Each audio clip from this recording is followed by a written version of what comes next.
remercier, comme à chaque début de séance, les gens présents ainsi que ceux qui nous regarderont à distance, de prendre un moment de réflexion ce mois-ci pour la famille et les amis de M. Daniel Larochelle et pour la famille et les amis de M. Justin Laroche.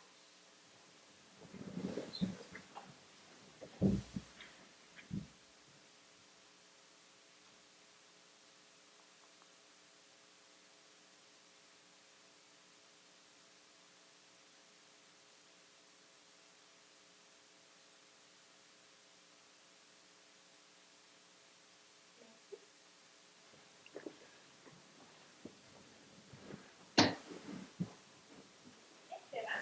Donc, Mme Kerouac, avons-nous le quorum? Oui, bonsoir tous les membres du conseil sont présents, donc nous avons commencé. Excellent, merci.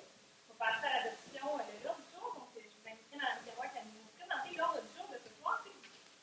Bonsoir tout le monde. Donc, nous avons l'ordre du jour, le moment de réflexion en point 1, au point 2, les présences, constatation du quorum. Au point 3, l'ouverture de la séance. Au point 4, l'adoption de l'ordre du jour. Point 5, dispense de lecture et approbation des procès-verbaux de la séance ordinaire du 14 février et de la séance extraordinaire du 20 février 2023. Au point 6, les représentations politiques des membres du conseil municipal. Au point 7, la période de questions du public sur l'ordre du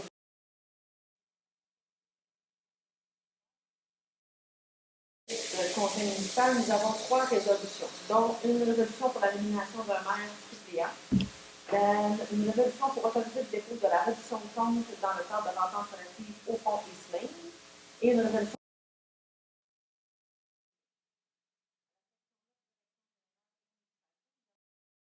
de représentants autorisés auprès de Revenu Québec. En la section 10, ressources humaines, nous avons une résolution pour la nomination au poste d'opérateur de machinerie lourde et journalier. À la section 11, finances et trésorerie, nous avons 4 résolutions, dont une approbation des comptes payés et à payer pour le mois de février 2023. Une résolution pour autoriser la dépense pour le changement du panneau à l'entrée est de la ville. Une résolution pour autoriser le paiement à Pompe Quick et incorporé. Et une résolution pour l'achat d'une pompe submersible. À la section directe, nous avons 2 avis de motion, dont une avis de motion et présentation du projet de règlement ayant pour objet les règles de variation, de contrôle et de suivi budgétaire et de délégation à l'administration municipale, le pouvoir d'autoriser des dépenses et de passer des contrats et d'effectuer tout paiement, et un avis de motion et présentation du projet de règlement de démolition. En urbanisme et environnement, il n'y a pas de sujet. Section 14, service de loisirs, de la culture et de la vie communautaire, il n'y a pas de sujet. Section 15, services techniques et travaux publics, nous avons une résolution pour l'achat de bois pour le projet de reconstruction du sentier Campbell, secteur ouest. Nous avons une résolution pour l'octroi d'un contrat à Englobe pour l'élaboration du plan de protection des sources d'eau potable. Nous avons également une résolution pour autoriser le dépôt d'une demande d'aide financière dans le cadre du programme pour l'élaboration des plans de protection des sources d'eau potable. À la section 16, service des incendies, nous avons une résolution pour autoriser la signature de l'entente intermunicipale relative à l'établissement d'un plan d'entraide mutuelle pour la protection contre les incendies. À la section 17, développement économique, nous avons l'abrogation de la résolution 2212-300, une résolution pour la demande d'aide financière à la Caisse des journées de Chouguereau dans le cadre du projet d'exposition extérieure, et une résolution qui est une demande d'aide financière au ministère des Affaires municipales et de l'Habitation dans le cadre du projet d'exposition extérieure. Point 18, c'est le variable. La section 19, c'est la période de questions du public. Point 20, questions ou commentaires des membres du conseil municipal. Et 21, la levée de la séance. Merci beaucoup. J'aurais besoin de quelqu'un pour proposer cet ordre du jour, s'il vous plaît. Monsieur Guillaume, tout le monde est en accord? Oui. Merci. On poursuit donc avec le point 5 pour la dispense de la lecture et l'approbation des procès-verbaux de la séance ordinaire du 14 février et de celle extraordinaire du 20 février. Madame, c'est bon. Donc, considérant que l'ensemble des membres du conseil ont pris connaissance des procès-verbaux de la séance ordinaire du 14 février et de la séance extraordinaire du 20 février 2023 et que chacun d'eux était en accord avec le contenu, c'est une résolution pour accepter la dispense de lecture et d'approuver les procès-verbaux de la séance ordinaire du 14 février et de la séance extraordinaire du 20 février 2023 tels que déposés. Merci. Je vais vous demander quelqu'un pour proposer.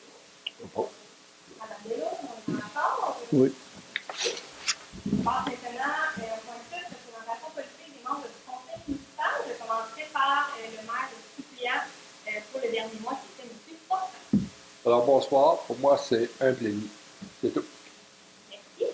Bonsoir, moi, une rencontre des villages en santé, une rencontre de travaux publics, un plénier, puis une rencontre de SEDEC aujourd'hui. Merci beaucoup. Oui, c'est certain que vous avez une rencontre à la SEDEC aussi, hein? C'est avec les travaux publics. J'avais oublié, mais... Il n'y a pas de problème. C'est bon. Moi, j'ai eu un plénier, puis j'ai eu quelques suivis un petit peu avec ce travail de droit. Merci. Voilà. Une rencontre de villages en santé, une rencontre avec le marché et un pays. Merci. Merci. Moi, j'ai une réunion comité de santé sécurité, une réunion transport en santé, un plénier extraordinaire. Merci. Merci.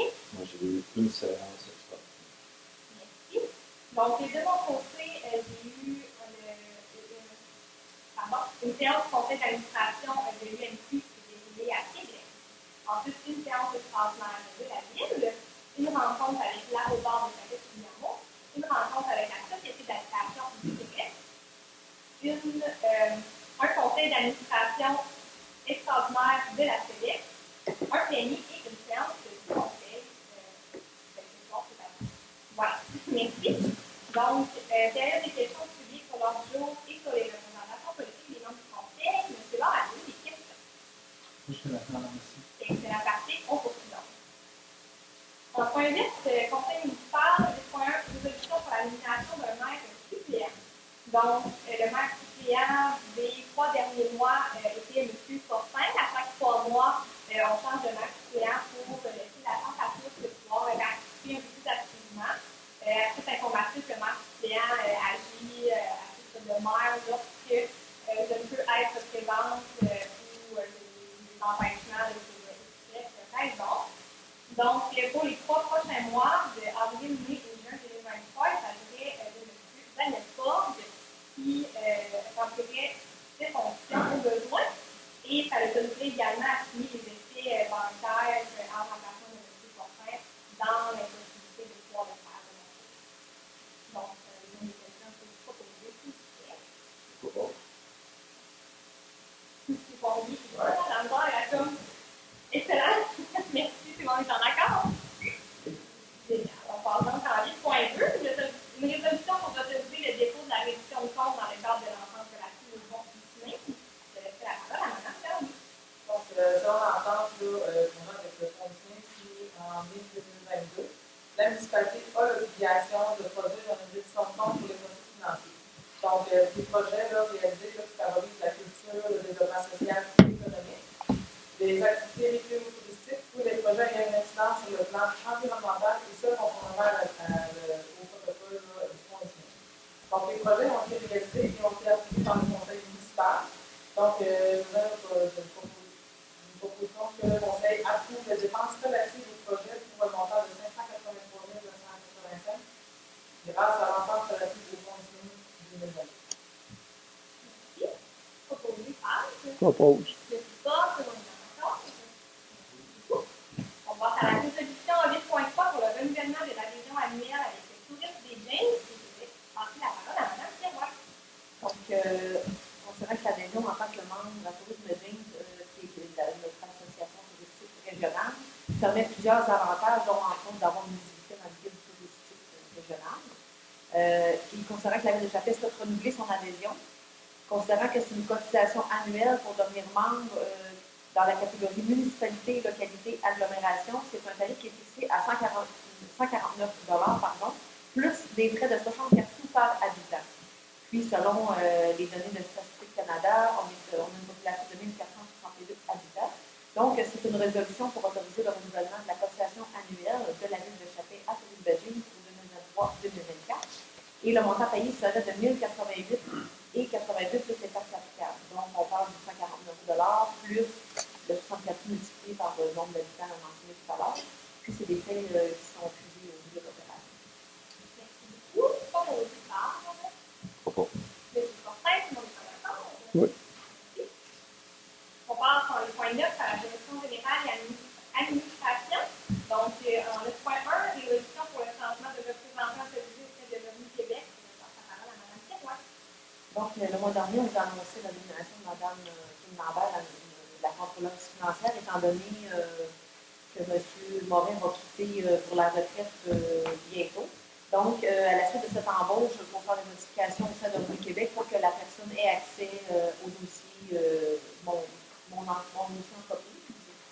Donc, dans le fond, c'est une résolution pour nommer Mme Lambert, la contrôleuse financière, représentante autorisée pour la ville de Chapelle.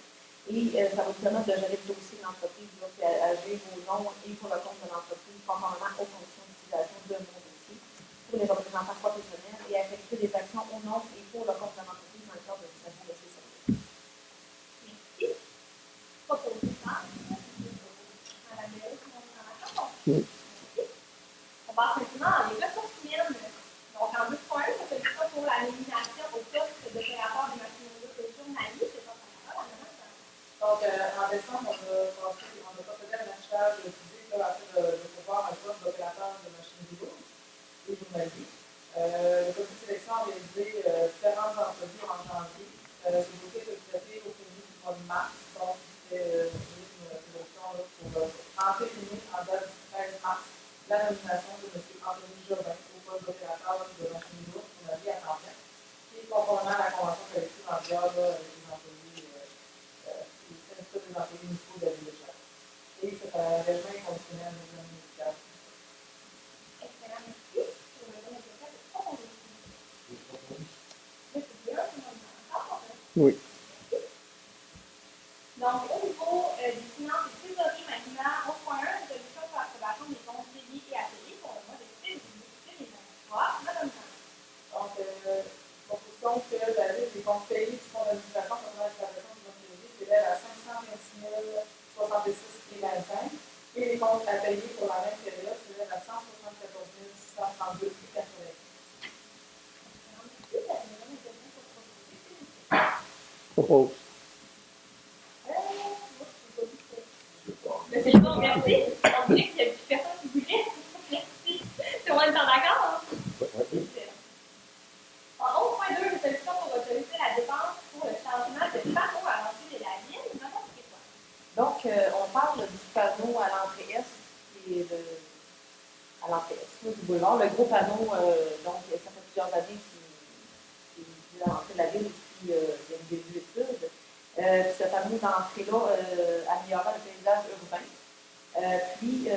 Considérant que l'amélioration du paysage urbain, notamment la revitalisation du boulevard Springer, est en lien avec l'axe 2 du plan stratégique 2013-2023. L'axe 2, on parle du milieu de vie attrayant et durable. Et considérant que nous avons fait une demande de prêt d'espace choisi pour la production d'un nouveau panneau et que la solution reçue au montant de 31 838, puis cet acte applicable répond aux besoins de la ville. Considérant que l'offre de service se situe en deçà du seuil de 121 200 et que, conséquemment, la ville peut conclure une entente de grillagé selon les règles d'adjudication en vigueur, ce dossier a été traité en comité le 13 mars 2023. Donc, c'est une résolution là, pour autoriser la dépense de 31 838 auprès de l'étage de Wadi pour le changement du panneau à l'entrée de la ville. Et je préciserai que c'est une dépense qui était prévue au budget de 2023. Tout à fait, c'est là que je m'en allais par la suite. Tout à fait, c'était quelque chose qu'on avait fait. Merci beaucoup. Vous avez besoin de proposants, s'il vous plaît. Monsieur, merci. Tout le monde est en accord? Oui. La résolution 11.3 pour autoriser le paiement à Pont-Swift. C'est comme ça qu'on va. Excellent. Merci. Je laisse la parole à Mme Gagnon. Donc, en décembre 2022, on a eu des travaux qui étaient prévus là, à notre station de pompage de la Presqu'île. Donc, dans le fond, c'est la pompe numéro 2, la pompe qui est dans le puits numéro 2 là, qui est en fin de vie.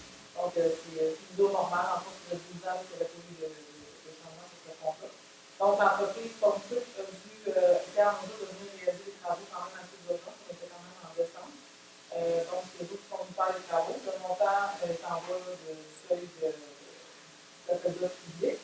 Donc, la question des factures est établie dernièrement. Donc, ça va totaler 18 022 et 15 qui est associable. Donc, c'est d'autoriser le paiement à Pompe-Swift au montant de 18 022 qui est associable. Ces frais vont incluser quand même le budget de mobilisation de 0,412 0,04. Merci. Vous avez besoin d'un proposeur.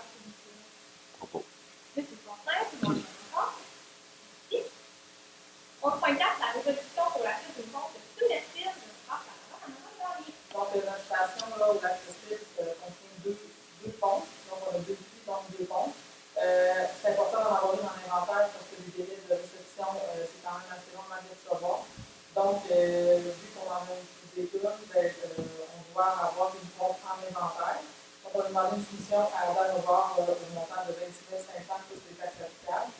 Donc, ce qui est également en bas du seuil public. Ce dossier est traité au crédit du 13 mars. Donc, les revenus de rentabilité d'achat de la production inutile complète les fournisseurs Dan Novard pour le montant de 26 500 plus les taxes applicables. Le paiement va se faire en 2 versements. Donc, on a déjà reçu une portion des équipements, qui manque une section. Donc, on va procéder au premier versement. Par la suite, on va procéder au deuxième versement. Et ce montant va être pris en même aussi que la finance. Un peu pour ça. Propose. Je sais pas, on est d'accord. Oui. On passe maintenant dans la greffe. Donc, en 12.1, la motion et le prix présentation du projet de règlement ayant pour objet les variations de contrôle et de suivi budgétaire et de délégation à l'administration municipale. À l'administration municipale, le pouvoir d'autoriser des dépenses et de passer des contrats et des suppléments. Madame Ferrand.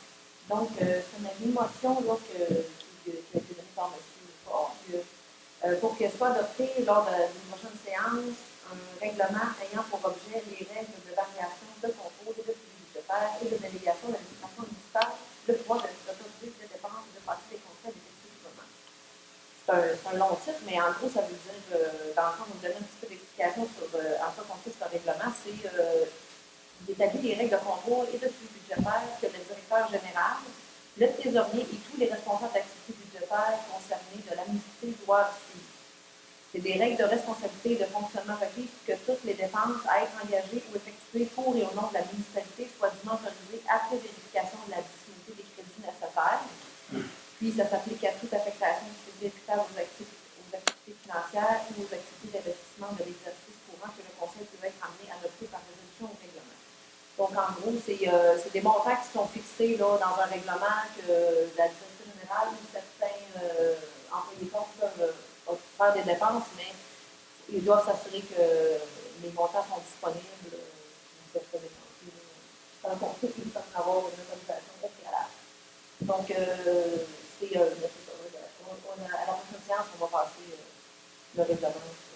En fait, on en a déjà un qui était fait en 2015. C'est juste qu'on refait une mise à jour suite à la contrôleur financier. On a décidé de remettre au bout du jour puis avec les nouvelles réalités et les nouveaux coûts qui ont été aussi, de permettre des évaluations en fonction du budget. Puis, toutes les dépenses qui sont autorisées, puis les dépenses qui sont au budget. On va avoir tout pour ça. C'est vraiment, on peut juste remettre au bout du jour la révision des dépenses. Voilà. Merci à vous deux. Un proposeur positif, je propose Amandella, tout le monde est d'accord. Oui. On passe maintenant à 12.2, la deuxième avis de motion et présentation du projet pour le règlement de démolition. Donc, ici, encore une avis de motion pour que soit adopté également à la prochaine séance un règlement ayant pour objet de régir la démolition de certains immeubles conformément au chapitre 5.0.1 de la loi sur l'aménagement et l'urbanisme. Donc, ce règlement-là est obligatoire, il doit être adopté d'ici le 1er avril 2023. Et dans le fond, ça a pour objet de régir la démolition de certains immeubles conformément au chapitre mentionné tout à l'heure de la loi sur l'aménagement et l'urbanisme. Puis, le territoire assujetti s'applique sur l'ensemble du territoire de la ville de Château. Donc, à la prochaine séance, vous devrez adopter le règlement.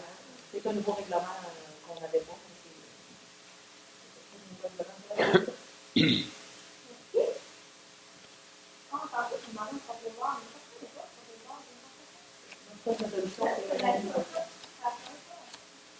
Si tu viens de réaliser à notre tour, c'est bien correct, il n'y a pas de problème, là. La résolution va être passée. On peut demander si M. Paul est toujours en accord avec la dimension. Voilà. Oui, je suis d'accord. Merci, M. Pour les deux. C'est bon. Mon fils avait un petit. C'est tout à fait ça, là. Bon, excellent. Vaut mieux plus que pas. Donc, maintenant, on passe en urbanisme en développement, il n'y avait rien. Service dévoilé, il n'y avait rien. On passe en service technique et travaux publics. Donc, en 2003, on avait la résolution pour l'achat de bois pour le projet de construction du chantier Campbell, secteur ouest. Donc, vous savez, le chantier Campbell, il y avait une partie qui avait été faite il y a quelques années, mais l'autre moitié reste à faire encore. Donc, pour faire la reconstruction du chantier, en fait, on devait acheter du bois qui allait servir pour les installations, c'est des passerelles qui allaient pour l'installation. Donc, on a fait une demande à deux entreprises qui pouvaient Donc, on a reçu une première soumission à l'entreprise de Fils-Bois de montant de 17 630 $ plus les taxes fiscales. Ensuite, on a reçu une deuxième soumission à l'entrepôt du terre au montant de 10 436,61 plus les taxes fiscales. Ces deux soumissions, en fait, sont au-dessus du seuil dont on peut compter une entente réalisée avec les entreprises. Donc, vu que ça correspond à nos besoins, bien, on mettait de l'avant pour autoriser l'achat de bois à une recette entreprise Fils-Bois pour 17 132 plus taxes et à l'entrepôt du terre pour 10 436,61 plus taxes. Et c'est également des dépenses qui ont été budgétées au budget de cette année. Voilà. Donc, j'en ai besoin d'un proposeur public. Monsieur Mercier, tout le monde est d'accord? Oui. On passe à la résolution pour le fonds d'un contrat à enveloppe pour l'élaboration du plan de protection des sources potables. Madame Garin. Donc, le ministère de l'Environnement doit annoncer l'ensemble d'un programme d'élaboration d'un plan de protection de sources potable. Donc, cette élaboration, c'est la continuité de l'étude de vulnérabilité. Donc, aujourd'hui, dans les dernières années, on a eu l'obligation avec notre source d'eau potable de faire une étude de vulnérabilité pour s'assurer de protéger notre source d'eau potable. Cette étape-là, c'est la deuxième étape qui consiste à élaborer notre plan de protection. Donc, ce plan-là va définir et qualifier des mesures d'atténuation des menaces qu'on a déjà identifiées dans notre analyse de vulnérabilité, afin de préserver, voire améliorer la qualité et la quantité des eaux qu'on exploite. Donc, c'est vraiment la continuité de l'étude de vulnérabilité. Donc, là, le service est défini par enveloppe d'un montant de 15 800 plus les taxes fiscales, qui répond à nos besoins. Donc, ça a été traité au pays du 13 mars. Il est proposé d'autoriser une dépense de 15 800 plus les taxes auprès d'enveloppe pour l'élaboration du plan de protection de nos sources d'eau potable. Excellent. Donc, c'est un proposeur public. Propose. Monsieur Paul, on est d'accord. Merci. On va maintenant rentrer à 15.3, une résolution pour autoriser le dépôt. Non. Oui, ok, parfait. Excellent. Donc, pour autoriser le dépôt de demande d'aide financière dans le cadre du programme pour l'élaboration du plan de protection des sources d'eau potable. Je passe la parole à Mme Garin. Donc, ça, c'est la suite, dans le fond, suite à cette exigence-là d'environnement. Le ministère de l'Environnement a donné une subvention pour nous aider à soutenir l'étude. Donc, c'est vraiment, là, ça s'appelle le PEPPS. Dans le fond, c'est le programme pour l'élaboration des plans de protection des sources d'eau potable. Donc, nous, on veut présenter une demande au ministère de l'Environnement pour recevoir une subvention pour aller combler les frais de 15 800. Dans le fond, c'est à peu près 70% de temps. Donc, il est proposé de déposer la présentation d'une demande qui autorise moi à signer des documents pour le nom de la ville pour pouvoir soumettre la demande au ministère de l'Environnement pour avoir le droit à la subvention. Merci. Un proposeur public. Je propose. Monsieur Poirier, tout le monde est d'accord? Oui. Maintenant, service de sécurité incendie. Donc, une résolution pour autoriser la signature de l'entente interministérielle relative à l'établissement d'un plan d'entraide mutuel pour la protection contre les incendies. Donc, qu'est-ce que ça signifie? En fait, c'est que c'est une entente qui permet à la ville de Chappé et à la ville de Chouliamo de se prêter mutuellement assistance pour le combat des incendies. Quand, par exemple, il y a des sinistres qui sont trop importants, puis qu'on vient à bout un peu nos capacités matérielles et humaines. Donc, en fait, cette signature-là, ben, ça va permettre entre nos deux municipalités de se prêter main forte au besoin. Donc, et puis, ça autorise aussi également moi-même, comme mairesse, Mme la secrétaire, ainsi que notre directeur de service incendie de pouvoir signer cette entente. Vous avez besoin d'un proposeur public.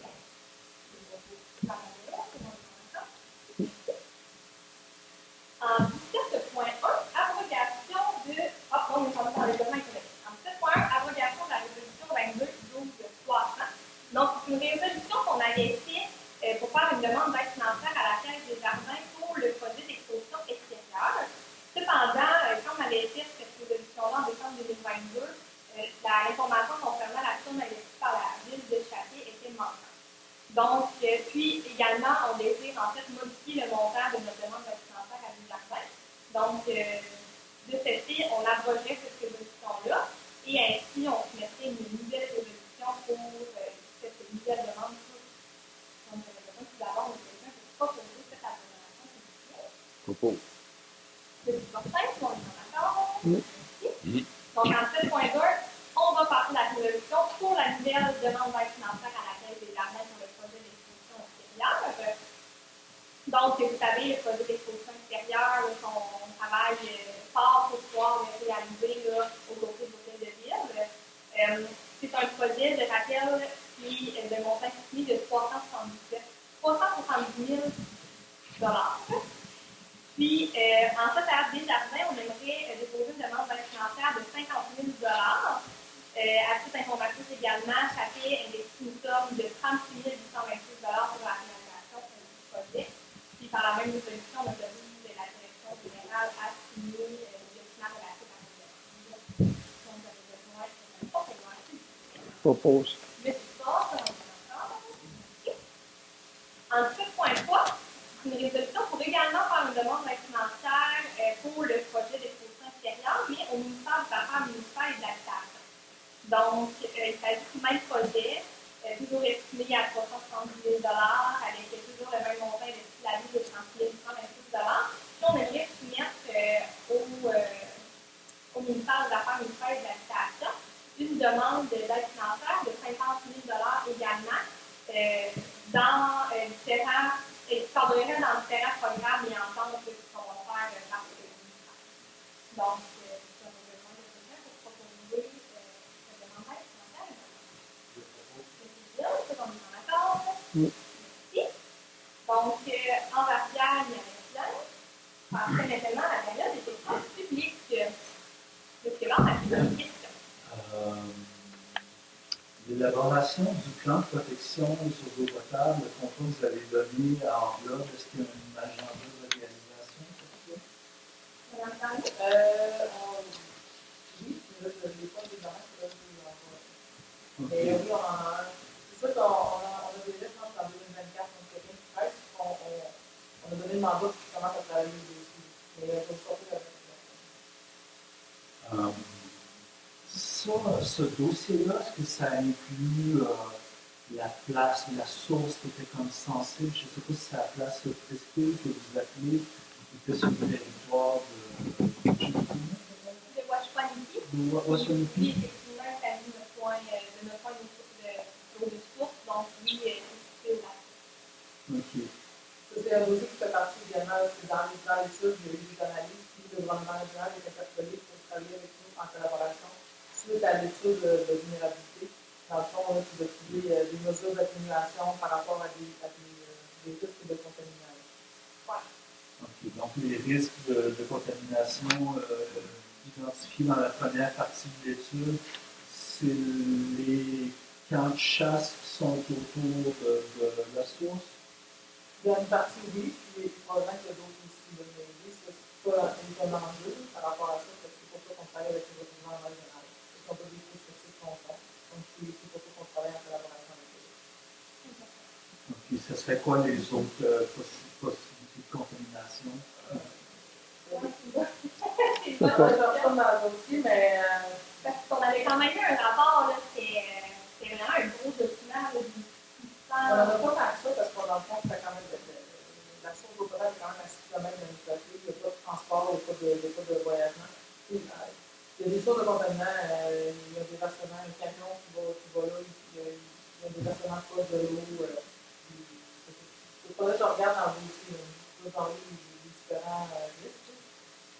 Parce que dans le fond, il y avait ça, c'est une forme de croire qu'il y avait comme des nouveaux risques dans le conflit. Puis tu as des nouveaux risques avec des couleurs, fait que quand tu es dans l'eau, mais c'est problématique, ça fait temps. C'est quand même assez bien détaillé. Encore deux questions Il n'y a sur ce pas de problème. dossier-là. Quel support vous a apporté le GRIDJ jusqu'à maintenant? Donc, actuellement, on est encore un peu à faire des questions là, pour pouvoir bien collaborer, mais avec cette entente-là, pas cette entente-là, mais ce plan qu'on va faire, ben, ça va permettre de collaborer plus amplement avec le GRIDJ, puis pouvoir espérer là, arriver à trouver une solution permanente qui va convenir rapidement. OK. Vous avez déjà demandé de l'aide au GRIDJ, mais ça traîne.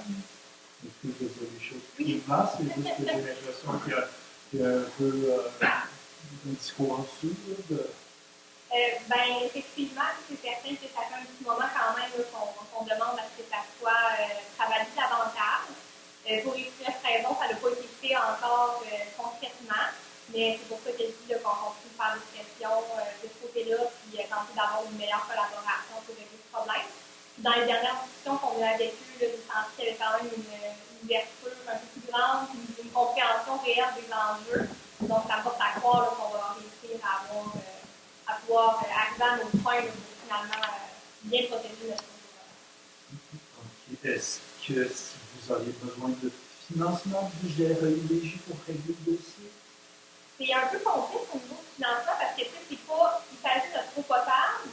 Ça, tu dis, c'est pas sur notre territoire, c'est le territoire, en fait, même, c'est même pas directement le GREIJ, ça fait partie du territoire de Washanieshi. Donc, il faut trouver une façon de collaborer pour savoir qu'est-ce qui va être mis en place, qui va devoir débourser aussi pour effectuer des travaux conformes, des travaux, une solution conforme dépendamment de ce que ça va être, en fait. Quelles sont les relations que vous avez établies avec Washanieshi pour régler ce dossier-là? C'est pas mal de genre, parce que oui.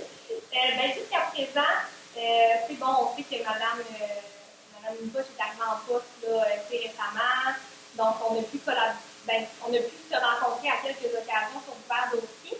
Par contre, pour les dossiers plus spécifiques à nos municipalités, là, à la relation Château-Washanieshi, on n'a malheureusement pas encore eu l'opportunité de pouvoir discuter ensemble, mais c'est quelque chose qu'on prévoit faire, là, puis, avec lequel je pense que des deux côtés, on fait beaucoup, là, donc ça devrait se faire incessamment. Les deux côtés, qu'on soit se rencontrer pour pouvoir collaborer ensemble au sein du côté de l'entreprise. Merci, merci à vous. Ça fait plaisir. Est-ce que vous avez d'autres questions sur d'autres points dans qu'on a discuté? Peut-être brièvement. Oui, allez-y, c'est quoi le... On a pas les questions, mais moi, ça me fait plaisir. Le projet d'exposition extérieure, c'est quoi? Donc, le projet d'exposition extérieure, donc, en fait, c'est un projet qu'on veut faire pour un peu historiquement sur Chapelle depuis sa création, sa fondation. Donc, en fait, on a prévu de faire ça à côté, sur le terrain, à côté de l'hôtel de ville. Puis, à ce moment-là, il y a vraiment un beau design qui a été travaillé là, avec des diverses. J'aimerais un petit peu là, sur comme une marche autour pour pouvoir voir plusieurs faits historiques de la ville de Chapelle, les fondateurs, les personnes qui ont été importantes dans le développement de la ville. C'est une partie qui va toucher au niveau minier, parce que Chapelle, c'est à la base d'une minière. Ça va permettre, on souhaite en fait d'attirer un certain tourisme à ce niveau-là. Ça va faire une belle lumière aussi sur la vie, l'histoire de Chapelle. Puis, en étant stratégiquement positionné à côté de l'hôtel de ville, en fait, on est bien heureux. Ça va pouvoir permettre aussi à des visiteurs de venir poser des questions, de venir nous rencontrer. On veut vraiment créer un point tournant touristique avec cette exposition.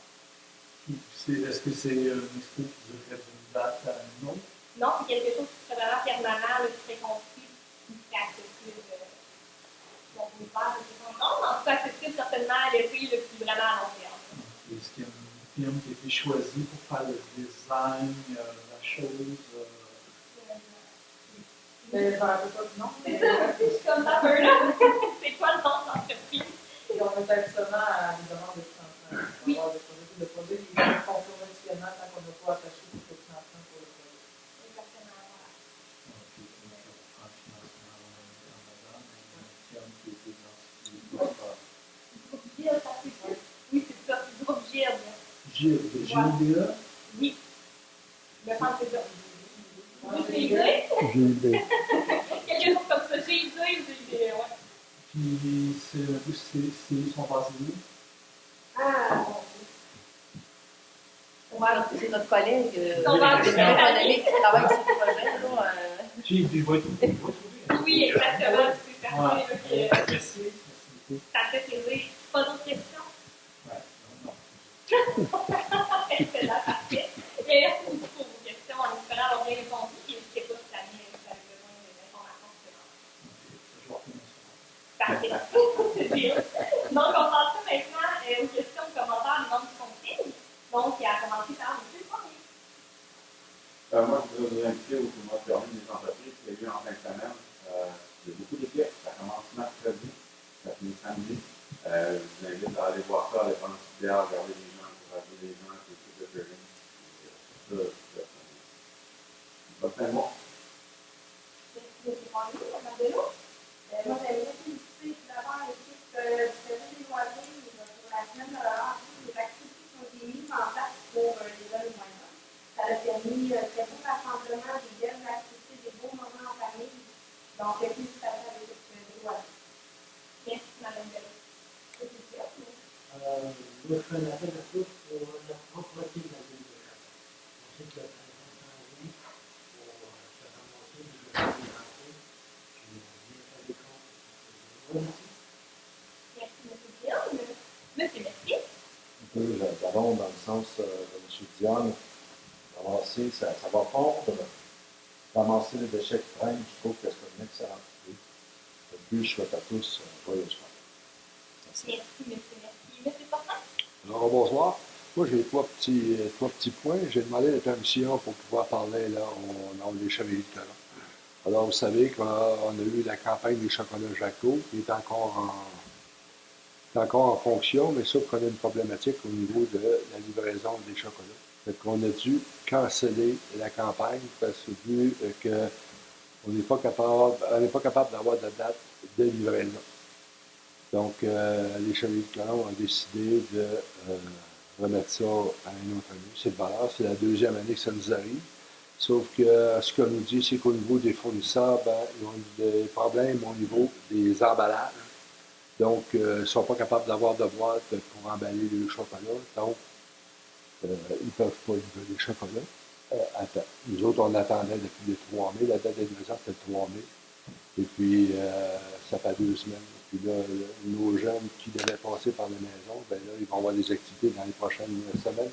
Donc, on ne pourra pas faire les livraisons. C'est tout pour les chocolats Jaco. Moi, j'aimerais vous inviter, à part qu'il va y avoir le brunch que les Chevaliers de Colomb vont organiser pour la ville. Alors, je vous invite à venir à la salle des Chevaliers de Colomb. Et puis, j'aimerais vous inviter, pour le dernier point, à la prudence sur le boulevard. Vous savez qu'il y a beaucoup de camions qui circulent. Et puis, c'est vérifier là, quand vous traversez la rue, et puis, puisque c'est extrêmement dangereux. Les gens m'en ont parlé justement cette semaine. Et puis, il va y avoir sûrement des décisions à prendre là-dessus. Fait que je vais en parler au prochain conseil, à la prochaine vidéo. Merci. Merci, M. Fortin. M. Paul. Moi, vous souhaitez un bon mois et des joyeux sport. Merci, M. Paul. Donc, de mon côté, je fais du pouce un peu sur ce que M. Poirier mentionnait à propos du tournoi théorique. Donc, effectivement, la ville, on fait 2 équipes. Il y a beaucoup d'entreprises de chapitres, beaucoup d'entreprises de piano également. Qui vont participer au tournoi. On est super contents. C'est une belle activité pour chapitre, vraiment. Puis, on a même l'occasion d'avoir notre député qui a fait une équipe et qui va se joindre à nous ce week-end pour le tournoi. Donc, encore une raison de plus d'inviter toute la population à venir s'amuser ce week-end avec nous. Ça va être une très belle fin de semaine. Donc, voilà. Sur ce, ça fait le tour pour les commentaires. On se fait à la levée de la séance. On aurait besoin de quelqu'un pour proposer, s'il vous plaît. Repos. Monsieur Fortin, on est en accord. Merci beaucoup. Donc, un bon mois à tous et une bonne fin de semaine.